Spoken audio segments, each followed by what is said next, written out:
Halo semua, kembali lagi di Jejak Keramat. Di episode kali ini, aku akan bawakan satu cerita horor yang berjudul Kuntilanak Merah. Sebelum masuk ceritanya, tekan tombol like dan subscribe dulu. Jika sudah, kita langsung ke ceritanya. Saat sekolah, kegiatan pramuka pasti memiliki agenda jurit malam. Jurit malam sendiri bukan hanya ajang senior menakut-nakuti adik kelas, namun juga membantu agar siswa dapat membangun keberanian dari dirinya. "Anton," panggilku padanya yang baru saja tiba. "Tahu nggak kalau kelas 1 wajib ikut jurit malam?" Anton mengangguk.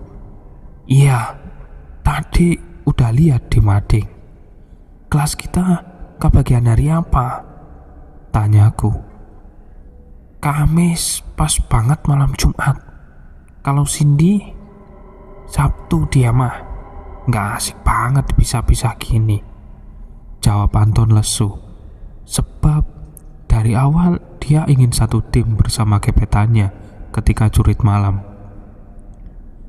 Hari Kamis pun tiba. Ibu sudah menyiapkan berbagai macam keperluan yang kubutuhkan untuk menginap semalam di sekolah. Dari baju ganti, mie instan, obat nyamuk, hingga senter untuk kegiatan jurit malam. Awalnya aku tidak antusias saat tahu acara jurit malam hanya diadakan di sekolah. Sebab sekolahku memang tidak begitu luas dan tidak ada kesan seramnya sama sekali ketika pagi hari. Namun, ketika malam tiba dan lampu dipadamkan, aku seolah tidak mengenali lagi sekolahku. "Selamat malam semua," sapa Kak Rido menyapa kami. Kak Rido merupakan ketua OSIS sekaligus bertugas menjadi pembimbing kami untuk malam ini. "Hari ini kalian akan melakukan jurit malam. Udah tahu belum aturannya?" "Belum, Kak," jawab anak kelas 1 bersamaan. "Emangnya kalian belum dapat bocoran dari anak kelas lain?" goda Kak Rido. Kami tertawa. Sebenarnya sudah banyak desas-desus beredar kalau acara jurit malam nanti para siswa diminta pergi berdua keliling sekolah tanpa penerangan apapun, dan diminta melakukan list pada hantu apa saja yang ditemukan dan di ruangan apa. Hal ini dilakukan agar siswa benar-benar keliling. "Nah, sekarang kalian cari satu teman untuk bekerja sama," lanjut Kak Rido menjelaskan. Aku dan Anton langsung mengangkat tangan. Kami yang sudah bergandengan agar menunjukkan bahwa kami rekan satu tim. Setelah 5 menit menunggu, akhirnya satu persatu kelompok diminta berjalan keliling. "Kita giliran keberapa, Anton?" "5 dari akhir," jawab Anton. "Ya ampun, sial amat," balasku tertawa. "Satu kelompok 10 menit, jadi kita baru start jalan jam 2 nih." Anton mengangguk. "Iya, anjay banget dah." Setelah beberapa jam, akhirnya tiba giliranku dan Anto. Kami diminta berjalan bersama. Namun, semua alat penerangan dan ponsel harus dititipkan di kakak kelas. Saat masih berada di garis start, aku ingin cepat-cepat memulai uji nyali ini.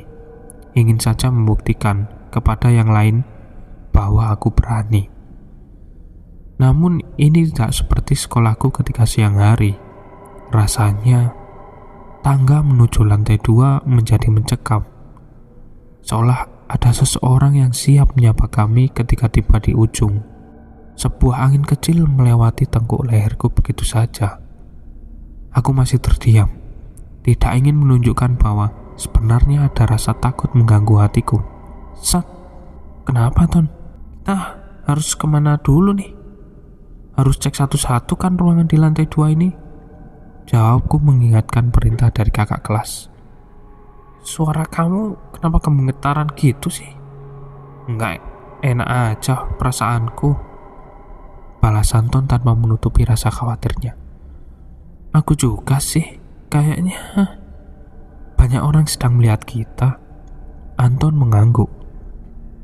Kami terus berjalan dan memasuki ruang demi ruang untuk mencari sosok hantu yang diperankan oleh kakak kelas. Sebenarnya, semua juga tahu bahwa hantu di sini adalah manusia. Namun, suasana mencekam di lorong membuat seluruh bulu kuduku berdiri. Kelas 11A, seru Anton ketika melihat papan petunjuk yang ada di atas pintu. Masuk nggak? Tanyaku memastikan. Yuk bareng. Kriet. Suara derit pintu menggema di seluruh ruang. Aku menatap sekeliling sebelum dikagetkan dengan pocong yang melompat ke depan wajahku. Anjay, bagi Anton, dan membuat Kak Binar yang menjadi pocong tertawa ngakak. Aku masih terdiam karena terkejut. Kaget ya? Banget Kak, jawabku dan Anton bersamaan. Ya udah, lanjut keliling lagi Ki. Jangan lupa catat ya, ketemu hantu apa aja dan nomornya. Ingat Kak Binar. Aku dan Anton mengangguk bersama. Kami pun segera keluar dan mencari di ruangan lain. Dengusku lelah. Baru satu ruangan aja capek banget ya. Anton mengangguk. Lemes aku. Kami pun kembali berjalan melewati lorong panjang yang gelap. Setelah berkeliling dan memasuki satu persatu ruang, kami sudah mendapatkan total 5 hantu. Kita perlu ke kamar mandi gak sih?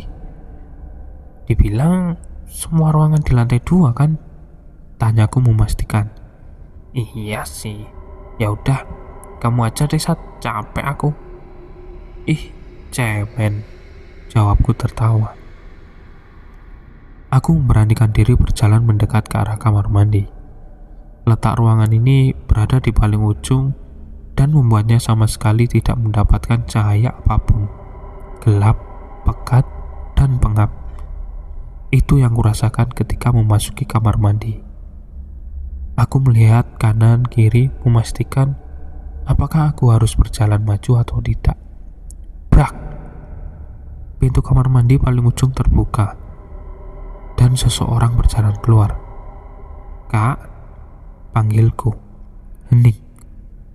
Aku hendak mendekat untuk mencari tahu nomor di bajunya, namun dia hanya terdiam dan membelakangiku.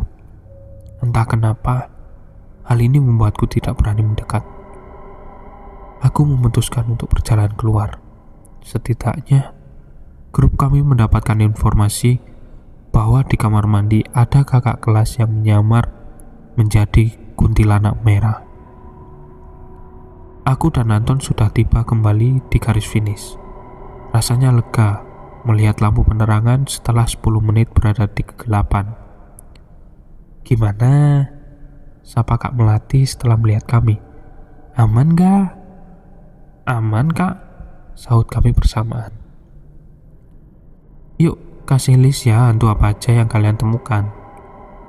Ruang kelas 11A ada pocong nomor 73. Ruang kelas 11C ada buto hijau nomor 44. Ruang lab biologi ada kuntilanak putih nomor 13.